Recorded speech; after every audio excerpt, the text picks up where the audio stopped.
তাবিজখানার অন্ধকার। পর্ব 3 খাতার পাতাগুলো যেন পচা পাতার গন্ধ ছড়াচ্ছিল। রং কাঁচাপাকা হলুদ, আর কালি যেন রক্তে লেখা। প্রতিটি পাতায় এক একটা নাম, আর পাশে ছোট করে লেখা তাদের পরিণতি। কেউ নিখোঁজ, কেউ আত্মঘাতী, কেউ প্রত্যাবর্তন নিষিদ্ধ। খাতার শেষে ফাঁকা নামের পাশে ছিল একটা কালি মাখা আঙুলের ছাপ, আর পাশে লেখা, নব আগন্তুক, ইতিমধ্যেই সংযুক্ত। আমার শ্বাস রুদ্ধ হয়ে এল। এটা কি আমার কথা বলা হচ্ছে? আমি তো এই খাতা খুলেছি, আমি তো তাবিজটা হাতে নিয়েছি। তাহলে কি আমার আত্মাও এখন এই খাতায় ঢুকে গেছে? হঠাৎ পেছনে থেকে দরজায় একটা টোকা দিল কেউ, টক টক টক। আমি ঘুরে তাকালাম, কেউ নেই, কিন্তু দরজার ফাঁকে ঢুকে এল এক চিরকুট। নাম খাতায় থাকলে দেহে থাকা বৃথা। তোকে শিখতে হবে মুক্তির রীতি। খাতার মাঝামাঝি একটা পাতায় লেখা ছিল না কিছুই, শুধু একটা ছায়া।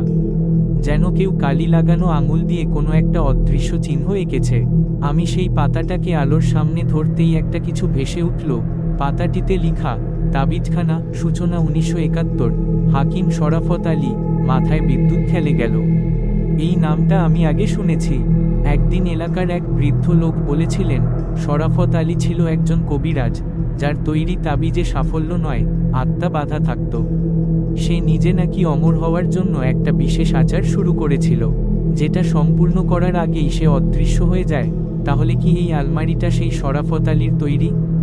আর এই খাতায় কি তার সেই আত্মাবদ্ধ তালিকা? সেদিন রাত 3টায় হঠাৎ ঘুম ভেঙে দেখি, ঘরের মেঝেতে লাল কিছু লেখা হচ্ছে নিজে নিজে। লিখা ছিল, তোর শরীর আমার, তোর ছায়া আমার, মুক্তি চাইলে এক রক্ত চাই। আরেকটা লাইন নিচে জলজল করছিল, আগামী পূর্ণিমায় নাম নিবন্ধন স্থায়ী হবে, পূর্বপুরুষদের অভিশাপ আমার ওপর পড়তে যাচ্ছে। আমি সেই রাত্রেই খাতাটা নিয়ে আবার খুঁজে বের করলাম মায়ের পুরনো বাক্স। সেখানে একটা পুরনো চিঠি পেয়েছিলাম, যা আমার দাদু তার মাকে লিখেছিলেন। তাতে লেখা ছিল, ঘরের পশ্চিমে রাখা আলমারিটা নাড়িও না, তার ভেতর আছে তাবিজের খাতা। শরাফত আলী একবার আমার বোন রাশিদাকে দেখেছিল, তারপর সে তাবিজ বানানোর নামে ওকে ডাকত। শেষবারের মতো বলছি, এই আলমারি খুললেই খাতা তোমার নাম লিখে নেবে।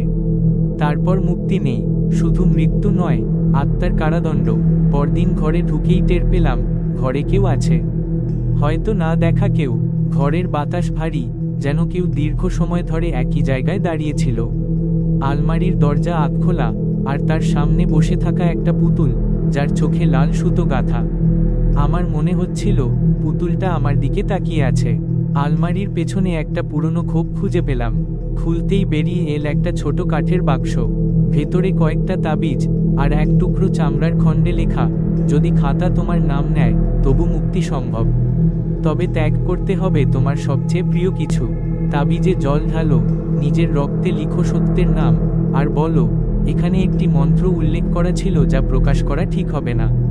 রাত গভীর, আমি আয়নার সামনে দাঁড়াই, নিজেকে দেখি, কিন্তু আমার প্রতিবিম্ব স্থির নেই। আমি মাথা নাড়াই না, অথচ আমার প্রতিবিম্ব ধীরে ধীরে হাসে। তার ঠোঁট নড়ে, অথচ আমার না। সে অস্পষ্ট ও কর্কশ গলায় বলল, তুই তো আগেই লিখে দিয়েছিস তোর নাম। এখন পালাবি কোথায়? চলবে পরবর্তী পর্ব, অর্থাৎ পর্ব 4। এটি পূর্ণিমার রাত্রি সম্পর্কিত, যেখানে আত্মার খণ্ডন নামক আচার শুরু হবে।